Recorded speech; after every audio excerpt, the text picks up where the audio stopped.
Hi, welcome to Ketobiography. I'm your host, Robin Dobbins.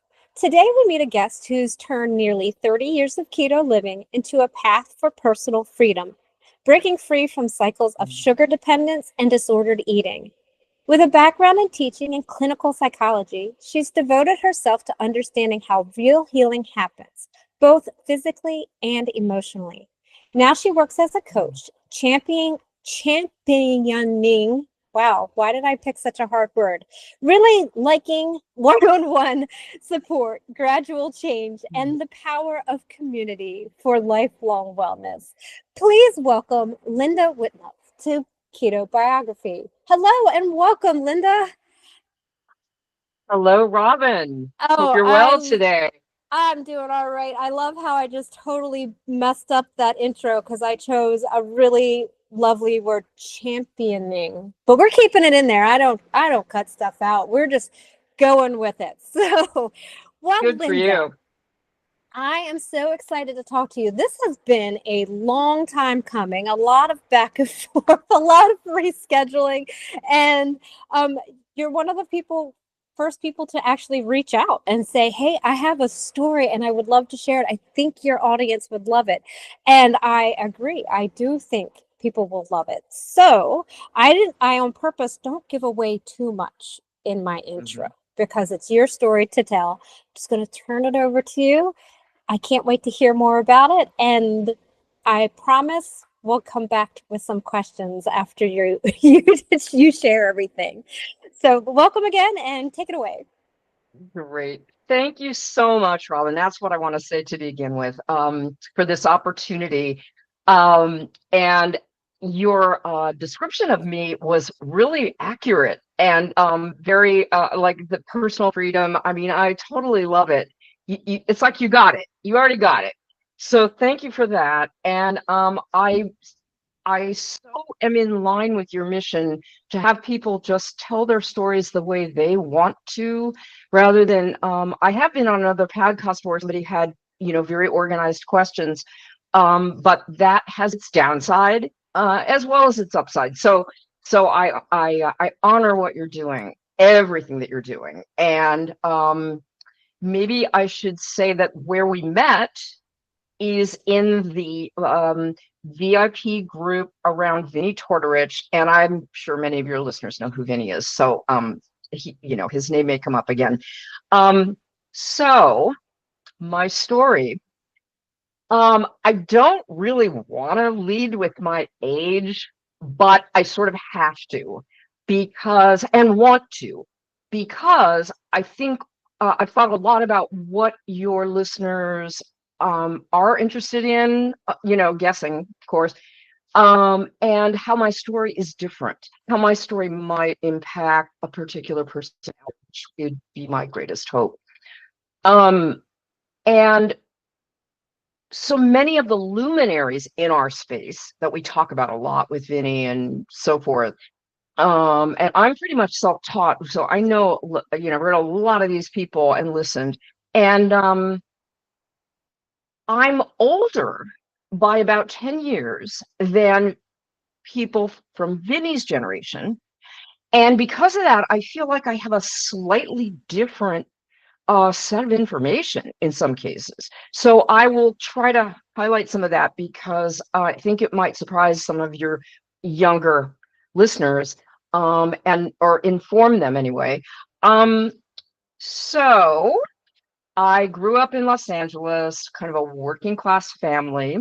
And by the way, I found out I visited an uncle, favorite uncle, in the San Francisco Bay Area when I was a kid, and it was like, oh my goodness, I'm moving here no matter what it takes. I hate the heat in LA and smog, which I hear is actually the smog is better than it used to be. But so and I'm 71 years old now.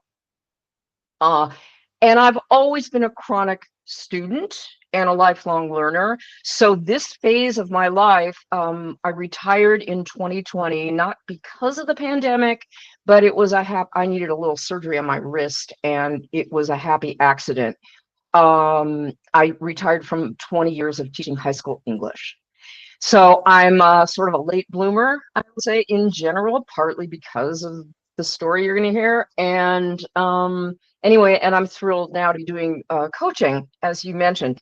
So, okay, so I grew up in a household of really high anxiety, both my mother and my father, a household of overeaters. My mom was 100 pounds overweight pretty much her whole life. She would go up and down a little bit. And one of those journeys was actually together with her, part of my journeys with her when I was a teenager. But the really, the huge thing is she really hated her body. And I picked that up in every way, and it made our relationship really difficult and all kinds of things. However, I have memories that I cherish that are before I was 5 or 6 years old, which sort of have been a touchstone, even though they're kind of vague memories. But I was slender until about first grade.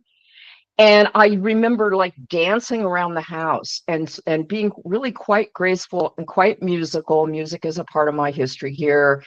And I was, pretty happy, I think. And I would sort of dance in and out of the corners and around the furniture. I was in my body. I was a sensitive kid. I'm sure you've heard that a lot. Picking up other people's emotions and stuff. And also my digestion, like I remember not liking to be over full. Maybe it was watching people in my household eat too much or something. It rubbed me the wrong way. And in that period before I hit age 6 or so, I remember actually um, taking the meat off the sandwich, eating that and throwing away the bread. So, I mean, that's just like amazing coming from the low carb lifestyle that you and I are coming from. So, okay. So then when I was 5 or 6, there was a sort of, I won't tell the details because it doesn't matter, but there was a trauma uh, that wasn't against me per se, thank goodness, but it was impacted my father emotionally very heavily. He went into a terrible depression and stuff. And I was tuned into my father emotionally. I was, I guess, temperamentally a lot like him. He was very sensitive, very artistic, was not macho and probably got a lot of junk for that in his life. And his story is kind of sad. And I resonated and started overeating, started gaining weight. And my body type, I'm sort of, I was, and I'm going to come back to this, I was sort of on the tall side, like I was 5'7" by the time when I was in high school. And I have these sort of long arms and legs where I never put on any weight. Um, but so it all goes to the middle, all of it. And now, of course, I understand the health ramifications of that, but also just I grew up in the time of Twiggy. And people were thinner in general from when in the 50s, as we all know, if you look at people in the 20s and 30s and 40, all the way basically up to the 60s, you get like a photograph of the beach, and most people were thin. So when I was in elementary school and got fat, first grade, second grade, third grade, that was in the day when a classroom of 30 children, there were only 1 or 2 overweight kids, and they weren't morbidly obese. I was nowhere near morbidly obese. And of course, we know now it's like, depending how you do the numbers, 60, 70% of our kids are overweight, if not really obese. And so by junior high, and I was academically oriented, I was musically inclined and I was taking piano and all this stuff rather than being sports, and the sexism. I have one brother. The sexism in my family was really intense about what the expectations were. And boy, did I reject it. I thought I would never get married. I thought I would never have children, which I have not had children. And I got married very late, in my mid 40s, actually.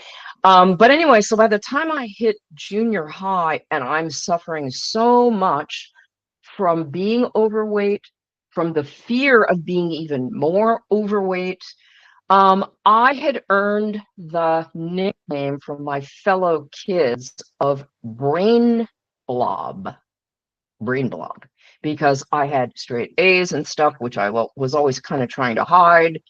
And I just loved to learn, so it was easy.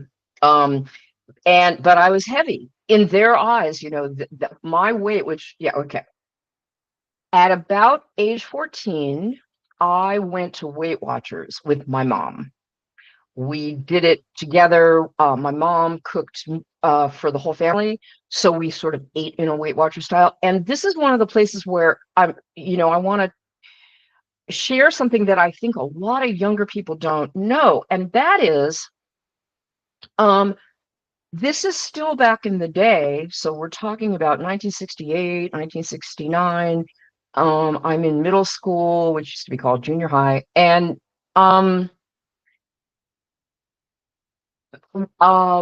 women stayed at home more and cooked meals for sure for their family. People ate dinner together instead of running around. And Weight Watchers, I think this was the very first diet, if not the second one or whatever, that they put out. They actually told you what to eat. We hadn't reached this stage where you need to make everything optional and everything on menus, lists of menus and stuff. It was like, I don't know, 3 times a week, maximum eating beef, and 5 times a week for sure eating fish. But they used to say the more fish you eat, the more weight you're going to lose, which I still sort of think has quite a bit of truth to it. But that's if weight loss is your main goal, which is the whole question mark here. And they even made you eat liver once a week, which, I mean, nowadays, no way. So, and looking back, especially after I left home and got into even more trouble with my eating, looking back, I realized that diet was actually not so bad for those days, especially, and it taught me how to eat.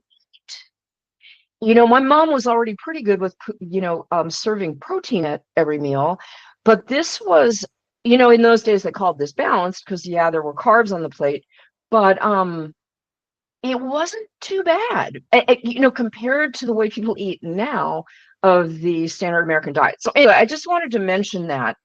I understand. Did Weight Watchers recently go out of business or something entirely? I thought I heard. I believe so, slash they may be on that whole GLP-1 train. So, Exactly. while you were talking, I actually wrote down that evolution of Weight Watchers, which it's interesting to hear from your perspective that it was actually pretty okay when it first started. And then we've gone off, it's just over the years changed so much it went from, if you cook these great meals at home, you're going to manage your weight, to you have no control over what you cook. Let us provide food for you. This is how you're going to Yeah. eat. Oh, yeah. And now, you know what? You have no way of winning. You need to inject yourself with this thing, and that's the only way you're going to lose weight. So it's kind of mind-boggling that, well, and since you've lived through it, that you've watched people change how they perceive weight loss or just health maybe in general. And you can use a very, very good example of how Weight Watchers has evolved with time. Yes, and I haven't followed it recently, so I knew they were either going to have to embrace the GLP-1s or they were going to go under if they didn't, right? Because exactly what you said. Their mode of thinking was going to lead people to that as the golden answer, the magic pill. Although it's not a pill yet, but I'm sure we're close to it. So interestingly, on Weight Watchers, I did lose weight. and felt pretty good. And I was probably, just to throw some numbers in because they become relevant a little bit later, I was probably in the mid 130s in high school at 5'7", and that was probably a really good weight for me, but I felt fat. I mean, if you're going to compare yourself to Twiggy, um, that's how you feel. So although I was really into clothes, I was really into sewing. That's, fashion's been sort of an interest in my hobby. And but anyway, the one of the turning points that I recall was so meantime, meanwhile, my childhood, I was a sugar. I remember these little sugary ornaments almost that were on birthday cakes with all kinds of fake colorings and stuff, like I remember a zoo animal thing. And I would carry those things around and make them last for like weeks after the birthday was over. And um yeah, I also wanted the sugar that lasted the longest, all day sucker kind of concept. And I would make cakes as a teenager, um cake mixes, and I would make frosting from scratch, and I'd make a double batch so I could eat one of the batches and put the other batch on the cake. I mean, I was nuts. And then I'm 16 and I'm a little thinner maybe for a while, and I can drive. And this is LA, we didn't mess around. Everybody wanted to drive. And, by then, so then I'm eating in secret. And that was the kiss of death. My mom had the Sara Lee cinnamon rolls or whatever in the freezer. I'd pull them out of the freezer. I'd eat them half frozen, and then I'd drive to the grocery store and replace them. Like what? Like she didn't know what was going on? She knew I was in trouble, didn't know what to do about it. I became the identified patient in the family. I was the first one to go to therapy, or the only one. And that's a whole story all in itself. But what I remember was Thanksgiving. I don't know, I was maybe 16, maybe even 17. And yeah, after the big old meal, I felt so awful that I just couldn't, I couldn't stand how my stomach felt. I went in the bathroom and I threw up. And it was like, oh my God, I can do that.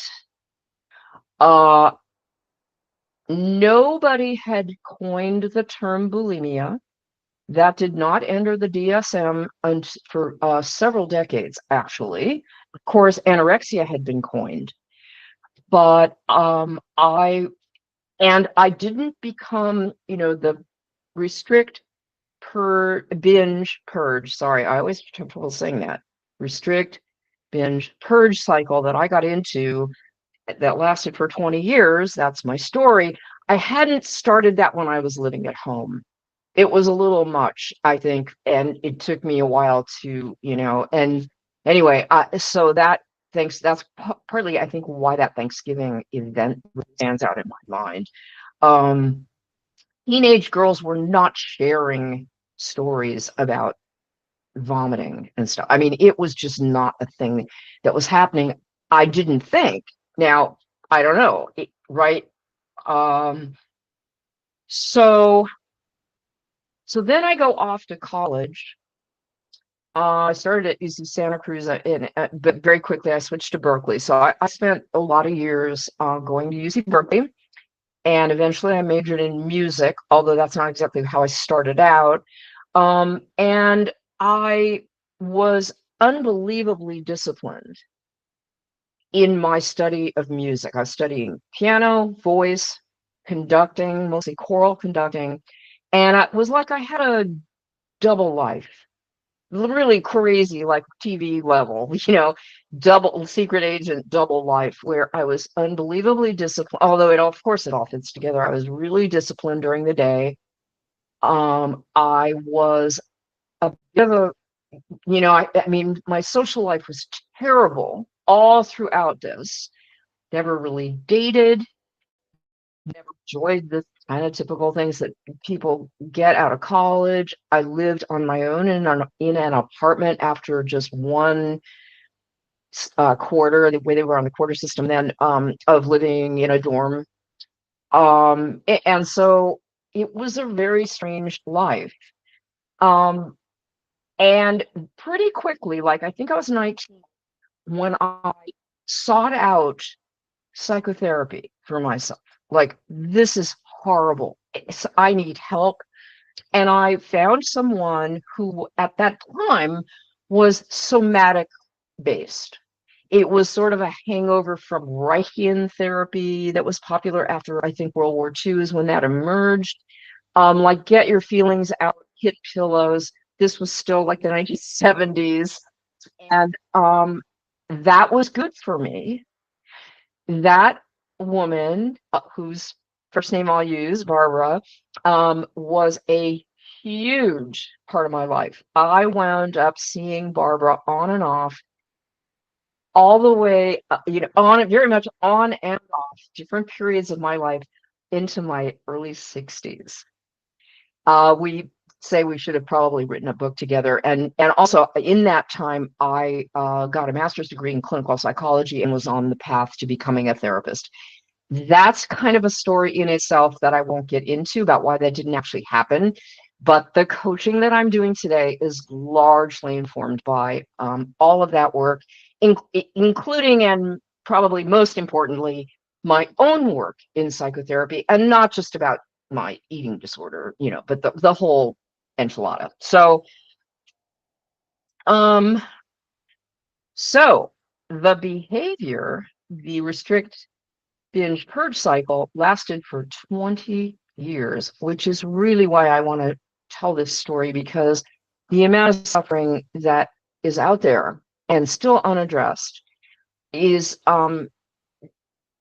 horrendous, and is fed, of course, pardon the pun, by the diet industry and our ideas about slenderness, and our ignoring the health ramifications of whatever these crazy diets are that we do.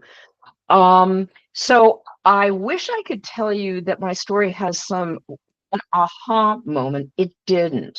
It really was a, kind of cumulative thing of psychotherapy, of understanding myself, of knowing what I wanted in my life, of being able to, actualize myself emotionally, good relationships with people and stuff. So that it took a long time, and it sort of does have a moment that, looking back, I want to call it aha, which was the Atkins diet, which I bumped into accidentally because I was always searching. I was always trying to figure out what the heck was going on.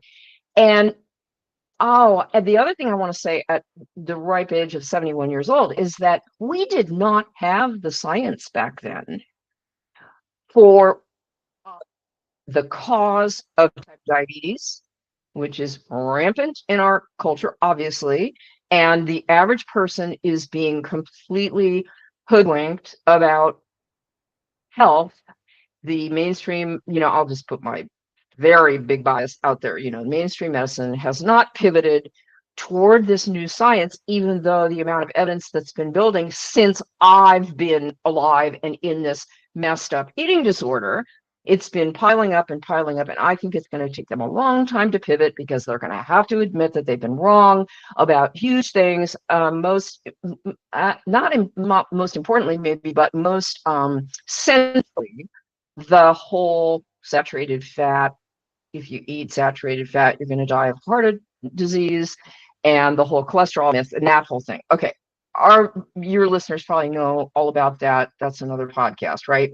So in the 1990s, probably around the time that Vinny went NSNG and trademarked it. Actually, I'd love to know exactly who did that. So I have been super low carb since then, with a couple of very significant detours, because I didn't have science yet. And I was in a lot of pain. So first of all, let me just say, I am so grateful that 20 years of bulimia, I really have not had significant health ramifications.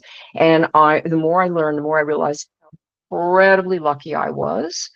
My teeth are fine, my digestion is fine, although sensitive like it was before I had an eating disorder. And I do want to get into addiction versus eating disorder because that's a big thing. But just to say that I have had mysterious pain syndromes in my life.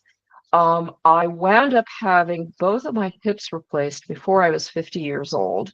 That's a little unusual to have deterioration in the joints at that level. And it was very quick. It went from normal, at least according to their measures, not according to mine.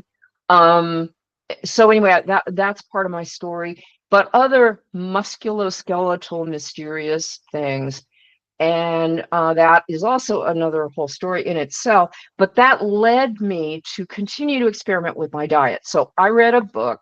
I don't even know the author of that book because I don't want to know. And this information is still getting pumped out, which is the vegan diet is so effective to combat inflammation, and inflammation has to be at the core of these pain syndromes. So just go vegan and you will eliminate your pain. Well, it totally didn't work. This is actually in the early 2000s. It didn't work. And what did I do? Well, I doubled down the way many vegans do. I don't know what the theology of that is, if it's, specific to veganism or something. And I remember, oh my God, I was so hungry. I was eating hummus by the gallon, it felt like. I couldn't get satisfied. And by the way, my weight, like a lot of bulimics, my weight was always the obsession about why. But it was I never got to, I don't know what the numbers are, but I at one point I probably did get to something like 170 or something, which is 40 pounds more than I'm comfortable at. So that's not nothing, but it was anyway. So the vegan, oh yeah, so I lost some weight on the vegan thing, I remember. But I felt awful. Wound up doing it for 2 years. It never did anything for pain, just saying, N of one. Um, so, and then these pain syndromes also affected my ability to exercise as much as I've wanted to. So that's a whole part of my story too. But let me just um, segue a little bit by saying, as this literature came out, and as I've started to read, and I was wondering, for example, when I was getting my master's degree, was I, I used to say, this is going to, this is a terrible image. I'm going to say it. When I was sitting on the floor in the bathroom for years, this is a common story. I would say to myself, if I ever figure this out, I want to work with young women to help prevent this nonsense. And especially with teenagers, I wound up working with teenagers teaching English, which I loved. But of course, working on eating disorders is another matter, because they're minors and because you have to have the right licenses, and it's actually pretty hard, and they don't want to hear it yet, and etc. So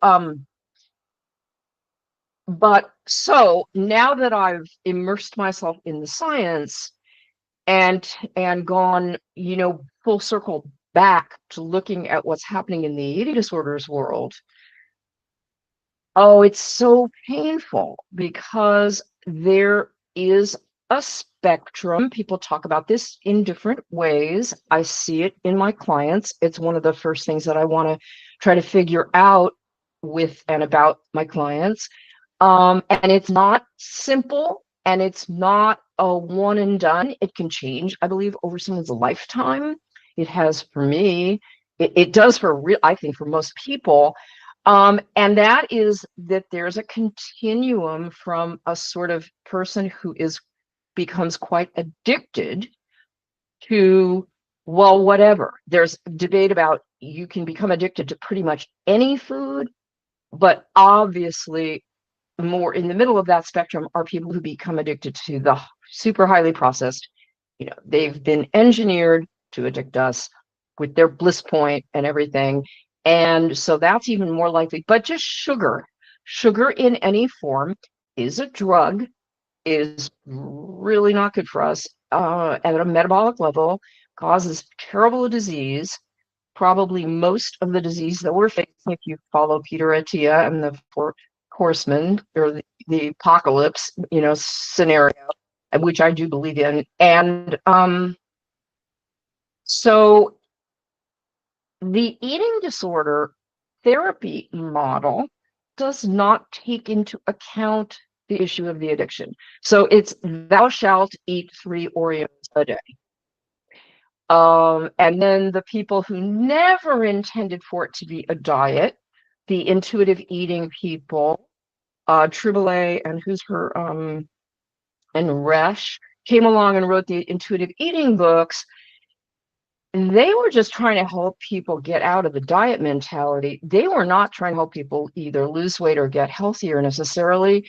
And so that is where some of the eating disorder treatment models, took a hard left turn or whatever. And now we have this argument between those two camps, which I find really, tragic, because we have so much more in common in the middle that we aren't talking about, and that is very difficult to deal with politically, which is the food industry that is addicting people to all these things. And so I see the red flags and the why the eating disorder people get on that train, but it's misguided with people who are more on the addictive end, which I was, but didn't really understand it as such. And so now it's like, wow, anyway. So now I get to spend little retirement days helping people with all this stuff. And it's so wonderful and satisfying. And should I keep going? Well, we'll get Or is that into yeah. what you do now as far as your Mm-hmm. coaching stuff, but let's kind of wrap up the rest of your story. So you are it's the 2000s and you are vegan. The Oh, pain's not going away. You're still inflamed. You're at a heavier weight. And I get it. You were never obese, but you're still carrying extra weight yes. that you shouldn't be carrying. So Yes. what changes there to get you to where you are now?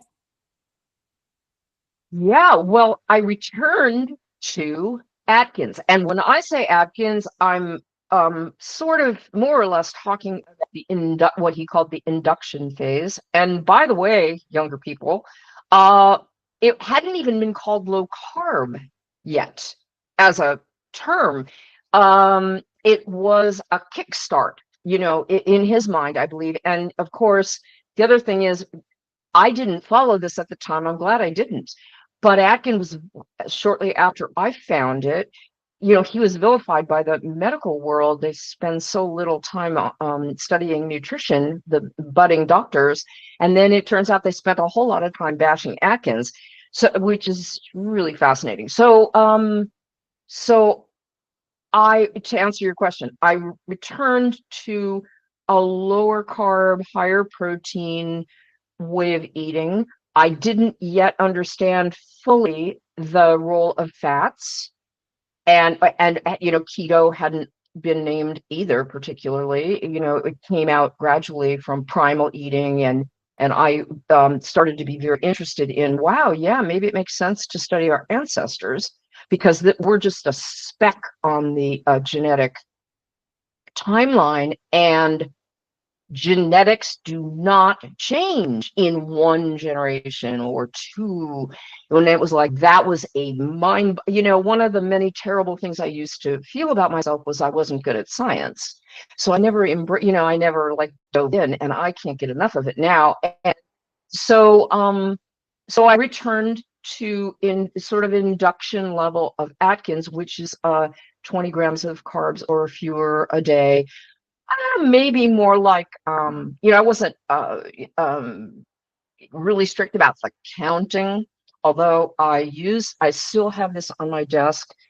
I never even read whatever he wrote, the Diet Revolution. I just had, can you see that? But for people who are looking, it's a gram counter. And there's the thing about net carbs. That's a whole other show also. He didn't mean it the way we're talking about it now with Vinny, but that's another Well, discussion. what was the name of that?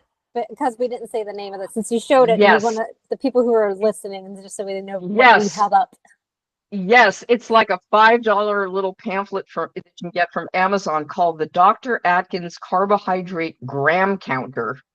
And it says new on it, and they just keep reprinting it, I believe. And it's basically a calorie chart with the information we want, which is the carbs and the fiber and protein and fat and also carbs, but we'll get to that someday. So that's what I returned to. And a big part of the answer to your question is I kind of got into a lifestyle that I could sustain of planning a little bit. And I'm one of these people, I can eat the same thing every day. I'm boring, and my cooking, I can be a really good cook when I want to be, but I'm sort of lazy and have better things to do, whatever. My husband and I don't eat together most of the time, which is more a question of he's a night owl, a serious night owl, and sleeps very late and stuff. So he wants dinner like 4 hours later than I need to eat dinner. So it's the planning and shopping and doing some prep on the weekends or whenever a person has time, so that dinner time, especially people who have children and all kinds of activities, and it's easy. It's already ready to eat. And I really like to follow my hunger and do a little bit of fasting. Is it a hangover from restriction? I have to be careful with that. And then as I get older, as you go through different phases of life and pre-menopause and all that, we need different things. And so it was finding that rhythm is really the answer to your question, Robin, of how to make it sustainable and delicious. And I've always been into, buying organic, and my husband is too. So that's really aligned. He eats pretty well. It's just that he eats a heck of a lot more carbs than I would ever dream of. And then let me say another answer to your question, and this a um a concept that gives hope, and it's real. It's not some fake coaching thing. I don't crave sugar anymore. And I'm at the point now, because we're talking about 30 years of this kind of eating. I believe that's why, in part, although somebody should study me, whatever. Not only do I not crave it, but I can have some, a dessert in a restaurant. I'll have a couple of bites, and it's like, I don't see what's the excitement about. I am not looking for it the next day. I am not addicted. I don't like it. And pretty much the same thing with bread. Uh, Although I do enjoy a few bites of bread every now and again. Um, Vinny would say life into living a little bit. Um, I never could digest pasta. That's what I found out is, oh, it gives me just terrible. Like, I'm not full because I haven't had enough protein, but I'm just feel awful. So there's just a lot of really long-term, sinking myself into this lifestyle, dealing with everybody's nonsense that, don't you want this and why not eat that and what's wrong with you? And I will say, so this is the other side of the coin of the hope. I started having trouble with alcohol in my 50s into my 60s. So I am still susceptible to addiction. And so I have to manage all that. And I do. And I actually even joined a community that's around alcohol. Not a 12 step because that didn't resonate with me, but a different one. And nowadays there are a lot of options. And that was the thing, I'm very, oh my goodness, I'm an introvert. You wouldn't know from today, right? But I am, and I'm going to do it on my own, you know, it, and that's part of the sort of perfectionistic and la la la. And I didn't want to join a community for alcohol. And I finally did. It's made all the difference. I love it. I've I'm a made friends. huge proponent of community myself. I Oh think that yeah. I mean, we weren't meant to do some of this stuff alone. We weren't meant to live life alone. So having No. a supportive community is just a huge asset to whatever challenge you may be facing. Somebody else has gone through it before and we can learn from each other. It's just like this concept of, learning from your elders. So maybe somebody who's had some sort of addiction might be younger than you, but they have the experience that would count them as the elder that you want to go to and speak with and talk to and have those shared experiences. Before we move on, how would you say you eat now? You said you eat basically the same thing all the time. So how would you kind of define your diet now?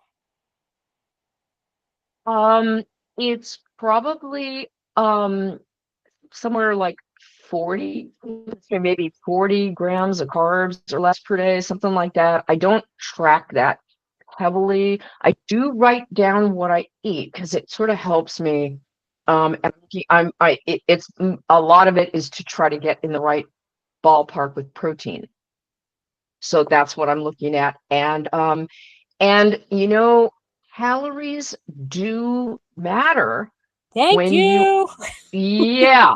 Oh, thank you. I wasn't sure where you were at with that, but they do. And I don't think our metabolism quote slows down when we're older. I don't believe, but I think the way Vinny says it sometimes is you can't do anything with impunity. I mean, you really can't. And in different, but and we're so individually different. I forget what's the term for that. It's escaping me right now. Just bio That individual. bio individual. Thank you. Is You just said it the other way around. Yeah, and that's so true. And then there are changes over the lifespan, I think, too. A little bit, not a lot. So I'm a light. I need to keep my calories kind of light compared to other people, is really all I mean. Compared to how I mean, I eat the same maybe as I did when I was a teenager, or what I needed to eat as a teenager, minus my sugar addiction, right? I mean, so and as a matter of fact, oh, that's something I want to talk about aging, maybe. But so how would I describe so probably 40 grams or less of carbs, and it's I eat sort of twice a day, and the first meal is actually really pretty small. I am a dairy queen. I really can't give up my dairy. Some of it does not agree with me. And I've done all the little experiments. I can't cottage cheese. I definitely can't eat ice cream, but I don't even want to. Or yogurt. But I've recently gone into the A2 milk products, and I can have kefir that's made out of A2 milk. So I'm like thrilled. But basically, aged cheeses are the best. So I'll have a little bit of cheese on a cracker that's really low carb at about 11:30. I've never been a breast eater.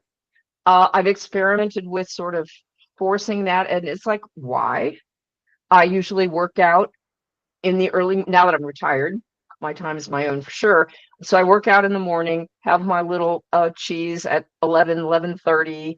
Um, and then I don't eat until dinner, and dinner is already pre-made. It's the salads that I've constructed on the weekend. I've cooked, ground beef, and I've gotten shrimp together, and that's already in the salad. It's kind of layered in my glass dishes, to be really clear about what I'm doing. And, organic vegetables, some cooked, some raw, and that's it. And that's how I eat for the week.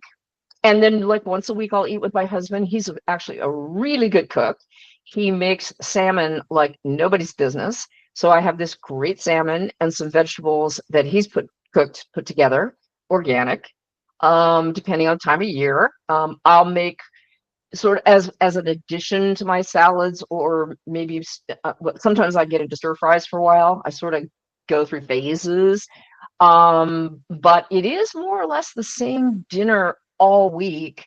But then I'll throw in like root vegetables, roasted root vegetables, especially in the winter, as a way to kind of fill it out and some variety. So does that answer Yeah, your? it certainly answers the question. I mean, you're essentially, I mean, you do eat carbs, but you are doing this now that you are healed. And I think it's a great way to put Yes. that, because a lot of people might hear, oh, she eats a cracker, I can eat a cracker too. But perhaps you're not there yet. Like, everybody's journey is their own. You're 30 years into this journey, and this is what you can do now. And that's, I mean, you do hear that a lot. And once you've cut this stuff out for so long, you can start introducing it back in. If it doesn't trigger something in your brain or make you want to crave, then it's something you might be able to moderate. If it does trigger something, absolutely not. Don't touch it again. It's not the thing for you. Exactly. But it's important to have that conversation. And I like that you mentioned that calories do matter, because I believe the same thing.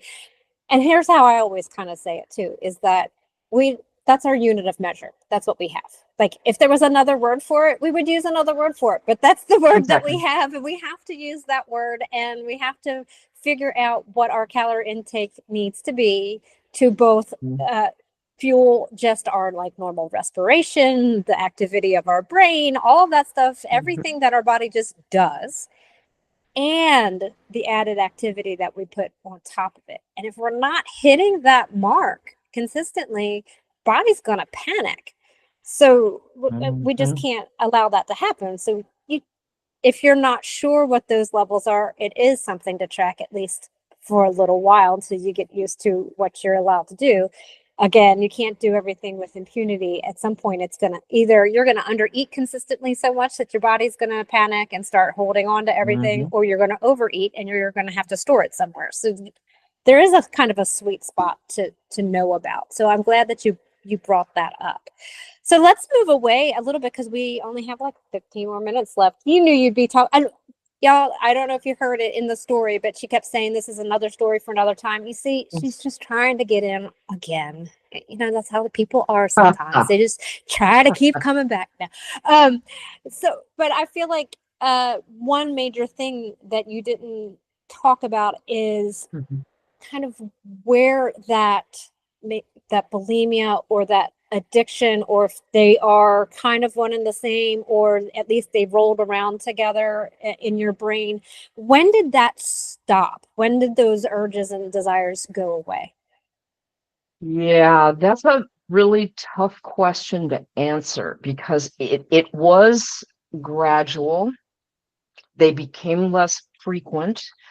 And somewhere in my early 40s, it really felt finally resolved, that I don't have the urge to binge and then have that terrible feeling and need to get rid of it or something. It was very, very slow. And I really can mostly credit psychotherapy. Which is not sort of the typical story, maybe, or either people don't admit that, or maybe I don't know, to tell you the truth. But what I do know is that the eating disorder, I'm glad that the eating disorder treatment hadn't been formulated when I would have been like sent off to a 28-day treatment program or something, because I don't think it would have helped. In fact, I think it might have reinforced it. And So I don't know if I can answer the question. It's like a pretty big question mark, but it was becoming more my own person, and it happened very slowly. And That's okay. It doesn't have to be yeah, it happened on May 1st of, yeah, yeah, right, right, right. you can't pinpoint it, but you worked at it. It was something that, so you Oh, worked out with your psychotherapist, but then also your diet probably supported that as well, but maybe didn't recognize that at the time. When you experimented off of eating Atkins, did those thoughts come back? Do you recall?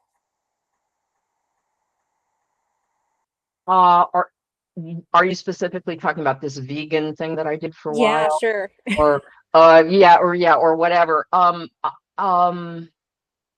I don't think so. Um, yeah, I don't. It's hard to remember. I know I was with my husband, which puts it in time at the early 2000s. Um, yeah, I don't know. Every once in a while, I would have a sort of bulimic episode, and it just took a lot of years for that to finally calm down. And also, in a way, this is maybe part of your question, is the two things of the addiction, the sugar addiction specifically, and the bulimia, they weren't always, they were two distinct things. Because I would binge on just the whatever was in the house. Like sometimes my binges were planned, like you hear people, they go to the store, they buy their favorite cookie, and they're going to binge on that. I was disgusting. I was eating like mayonnaise on lousy crackers that, the bottom of the barrel of what was in the house, because there was so much shame. And I couldn't even wait to go buy some foods that I'd binge on, even though it was planned I don't know. God, it feels like a long time ago. Well, Sorry. that's good. No, I'm glad it feels like it. It, Oh, I say that about oh, myself. People will ask me my story, and I'm like, I'm so far I removed from it bet. now, I don't remember anymore. I totally get I it, and I bet you do. understand. I Um, bet you do. It's like you're talking about a different person. It's yeah, really weird. absolutely. There's a distance. Yeah. Yeah, you're two separate people now. There's that duality that you don't really think about until you've recovered from something and moved on. I don't need to live in that past. I have moved on. Right. It's okay to Right. not have the answer to that question. But you Right. said shame, and that actually is something that I wrote Oh, down to talk yeah. about with you. Is this shame cycle? And I don't think that you necessarily have to have disordered eating, like a diagnosable disordered eating, to have this shame cycle. I think also the diet mentality, that diet world can create Yes. the shame cycle. There's so many different ways, but I really think it's an important topic to discuss. And so I also want to kind of integrate that with what you do with your coaching practice. It's called Rise Up, Slim Down. Because I feel like that's probably something you manage a lot with the people that you work with, is the shame cycle. So I'm going to just turn that topic over to you, because I'm sure you have a lot of words for that one. I do. I want to preface that because there's a lot of question marks about the shame, and I think it's very individual. And yes, I completely agree with you. Diet culture, if nothing else, diet culture is so pervasive and horrible. Everybody feels ashamed. They also feel very confused right now with the GLP-1s and the like, what do I, with the way social media works. But I just want to preface that I approached coaching. You can tell me to quit on this if you if you want to, but I approached the field of coaching very reluctantly. I investigated it a long time ago in the 1990s, again in the early 2000s, and I eventually in 2017 I had my own coach trying to help me figure out who I wanted to coach, and on what, and because it's completely unregulated. anybody can hang up a shingle and say they're a coach. And people haven't done their own deep personal work necessarily. Some have. And so I entered reluctantly when I finally realized, look, I want to coach about this whole food stuff. And what brings people to it often, not always, is weight loss. That may not be their motivator as they get deeper into it, but that's how they identify, I guess. And anyway, the idea that I'm a trained clinician as well, with the master's, but without the license, it's like, okay, I understand the gray area better than most coaches, probably, between what is in the scope of practice of a therapist, what is not, and what is in the scope of practice of a coach, as I will define it myself. So I'm ethical. I don't need to worry about all the other people. I'm ethical about this. And yes, it is a gray area. And because I know the psychotherapy world, and I've had bad experiences and I've had very good as well, um, I would be the first one to refer someone out if I feel that it's not appropriate for a coach to be work. Okay, so I just wanted to say all that. Um, You get an and asterisk, or there's just a little asterisk sticking above your head. Everything I say from here on out comes from here. yeah, but my orientation to growth, psychological growth, is in my heart of a therapist. But I know that that's not what I'm doing when I'm coaching. Okay, so it's both a strength and a probably a like you say, an asterisk that's over my head all the time, in maybe in some negative ways. Um, and then there's this whole the group and the individual and all that. I don't need to go there, but okay, so shame. Oh my goodness. Like, first of all, the thing that's the most out of bounds and the most difficult for us to address, and I am suspicious of somebody who's got the answer, is about our actual relationship with our bodies, our actual body image and body dysmorphia, and the way we feel about our bodies. How could we possibly feel good being given these images all day long? And it's so much worse than when I was a kid, with social media and filters and the whole nine yards, and the influencers and the people who want to tell you what to do, and you think if you do what they do, you're going to look like them. It's all nonsense. And so, do I have a curriculum for feeling better about your body? I don't. I don't, but I want to know more about what the story is that you tell yourself, that you've taken, a lot of it from your family of origin. Those early messages really matter, and they may not even be about food, but they're about something. They're about some emotion that you felt as a child that you needed to squish down, and food's really good for that. And overeating might not even be the problem. You think you have an overeating problem, but really there's so many cultural layers. Like, we're not going to vilify food. We're not going to make you only eat, say, carnivore if you don't want to. That's something most people come to it after kind of a long process, like what you were saying.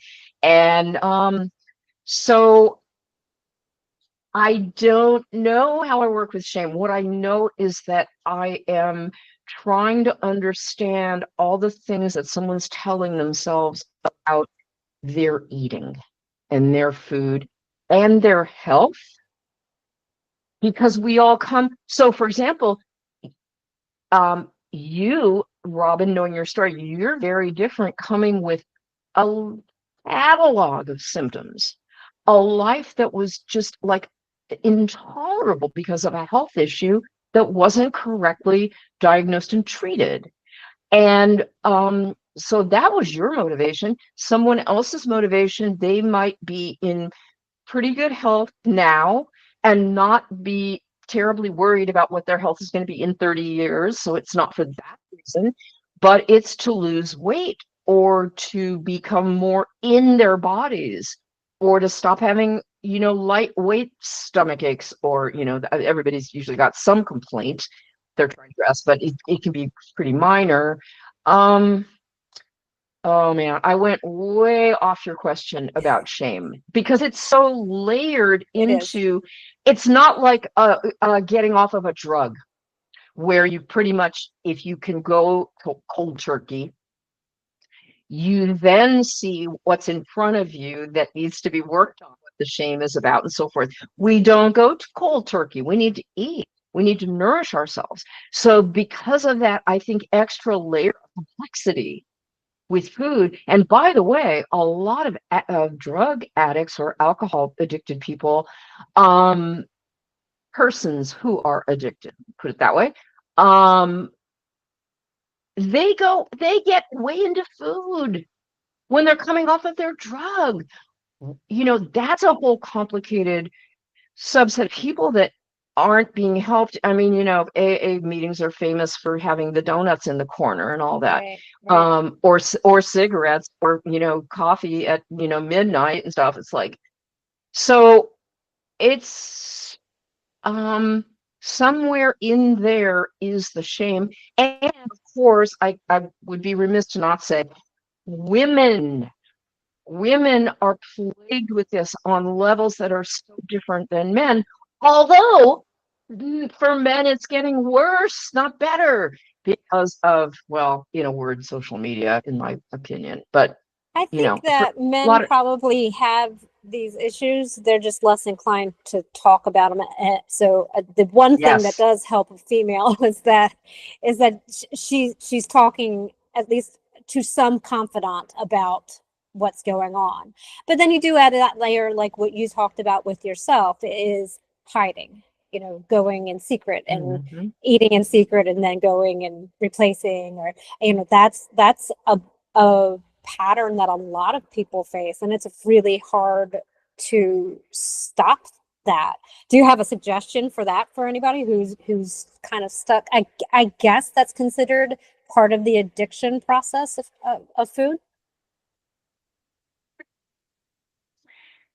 Um, again, I would need to know a lot about the individual to address that well. But uh, one method, let's say, is to make sure that that person has these favorite foods that they typically binge on, if that's what they binge on, which wasn't me, as I said, but make sure that those are part of their day. In other words, address the secrecy in the binging first, long before you go into someone's general health or low carb or this or that, or decide what style. That's got to be first. That's interesting. I've never thought of it that way before. So that's good. Yeah.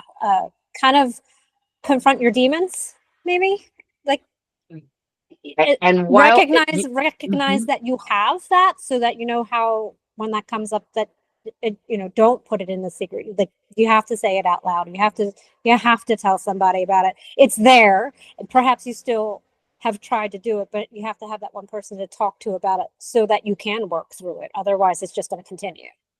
Exactly. And make sure that you usually you want to bring enjoyment to the person's eating too, because the secrecy often comes from the I'm not good enough, and the shame, and if I can hide it. And of course that's where bulimia comes from, because you can get away with it, they think.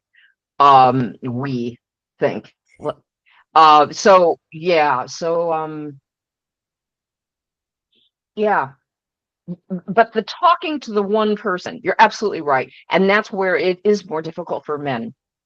Right. And one thing I love about this show is that you brought on many different men. It hasn't been an all-female thing. And I think that's great, because they need to air the kind of shame that they had was different. It was about masculinity, and it was, who knows, and athleticism. and they're going to try to outrun a bad diet, kind of, more likely than a female. So there's, yeah, the Or the sense that sexism I and have to protect, I'm in charge, I'm in charge of my family. I protect my family. So these problems that I'm having don't matter. I yep. can push those aside. All of that stuff kind of, it's there. It's in that head, and that's how they function. And it's very hard to get that out and in the open. And I'll say something to that, which may partly answer the question about both about shame and about how to handle the secrecy, and because they, yeah, obviously related. Um, I work a lot to try to find what is the motivation that this person is bringing to me. They put a little money on the table. They really want this thing. What is it? Because it's a little different for each person. So that man, for instance, who wants to protect his family, often what you'll hear that person say is, I realized I couldn't run after my kid who ran in the street. I'm so heavy I couldn't do that. Uh, I want to be there for my kids when they're 10 years old. I don't want to be dead and leave my wife with our children, right? So those are really important to bring forward and put on the table. It's like, oh, this is why you want this. This is becomes a touchstone for where your motivation is when you're reaching for something you don't really want to be eating. Yeah, It's got to be absolutely. it's got to be that graphic and that attached to, because we're eating for emotional reasons, and to catch yourself in the moment that you reach for the thing. That's what it's all about. It's about habit formation, reformation, taking away the bad and putting in the good, sort of. But you have to kind of stay in touch with what's motivating that, because it's quite different for each person. And that's what fascinates me. That's what I like to dig into. But not if, when they need therapy, I'll send them to and the Cadillac version is when they have both. They have some kind of Yes. food coach type person, or a community like what you run, and a psychotherapist to bring the deep stuff to. Yes, I agree, because that does come up in our conversations and in my groups quite frequently, is that you're going to deal with some emotional stuff and you got to be ready for it. And that's not what my wheelhouse is. That's not what we can Mhm. talk. I'm happy to talk to you about it, but when you're trying to get through a lot of that stuff, you may need to go see someone who's professionally trained to do those things. I wish I could be someone in both worlds, but that would take a lot more education, so I'm certainly not there yet. Uh, But perhaps that's the future. We don't know what the future brings. I, like you, am a late bloomer, so I can go back to school now. That's fine. you absolutely could, Robin. Yeah. It's It a lot of work. It's a lot Yeah. of free the internship is really long. But yeah, you could totally do it. Yeah, I appreciate the vote of confidence. We shall see what the future holds. Well, we have run out of time, Linda. It's been wonderful. And I do think that you have a lot more to share. And I do hope that we can continue this conversation sometime in the future and share that with our listeners, because you're coming from a different place of experience. And I really value that about you, is that, we can beat this dead horse over and over and over again, that the food's going to change everything, but it's not everything. There's other things That's here, right. and you are certainly coming at Mhm. that from that perspective, which is very appreciated. So I know I asked you, and you're not really on social media, so but people can find you on your website. That's right. Riseupslimdown.com. And let me give my email address. Sure. Yeah, that's connected to the business. So it's Linda, Linda, at riseupslimdown.com. All right, I will add that into the show notes. And right now, I say right now because your answer about the men coming forward and talking sounds like you work with men, but you don't, right? You are exclusively working with women. I am mostly working with women, yes, but that's more just sort of, I don't know, based on some of the things I say on my website, perhaps. And but I am open to working with men. All right, you guys, you heard it. Yeah. If you need someone to work with you that understands, just find Linda at riseupslimdown.com. And don't worry about it all being like kind of girly. Actually, the website's beautiful. I love the artwork. Is that your artwork? No, the birds, which I'm pointing to, they're above me here. The originals were painted by a friend, and then an artist did my site, did my business card, sort of put it all together. It's Artist in beautiful. the Bay Area that works with a lot of, commercial restaurants and such. And I love her work. She did like an oil a painting of me based on a photograph, and yeah, her art is gorgeous. Yes, it's So always good to support art. Yeah, and you yeah, being a musician, I'm sure you feel that in your core. So, I do. before we go, I always ask this question of my guests, and that is, what advice can you share to help others write their keto biography? Yes, and I thought a lot about this, and I think mine is don't give up. Don't give up. Keep trying different things. Um, and it doesn't happen as quickly as we humans want it to. If you feel like Googling, there's this thing somebody dreamed up. It's like a graphic, a pseudo-scientific, like a chart it's called the plateau of latent potential. Plateau of latent potential. And it sort of graphically represents this, like we want it to be a straight line, a slant line where it's going to get better. But instead, we hit the valley of disappointment, and it's waiting it out, it's experimenting, it's being a scientist, it's having compassion for yourself. It's not gonna be overnight, most likely, and that's okay. It's totally worth it. Don't give up. I love that. Yes, it is not a straight line. There's going to be bumps in the road, and you got to address them as they come up. And stuff is going to bubble up through this Yeah. process. Well, and we're taught that failure is bad. Failure is how you learn. It's really the only way. It's the best way. It's the only way. And it's like, oh, okay, so what did I learn from that bump? That's it. That's Absolutely. Yeah, yeah, yeah. yeah. If we were 100% perfect, then why would we even be having these conversations? Hello. So on that note, Linda, thank you so much for joining Keto Biography. See you next time. Bye. Bye.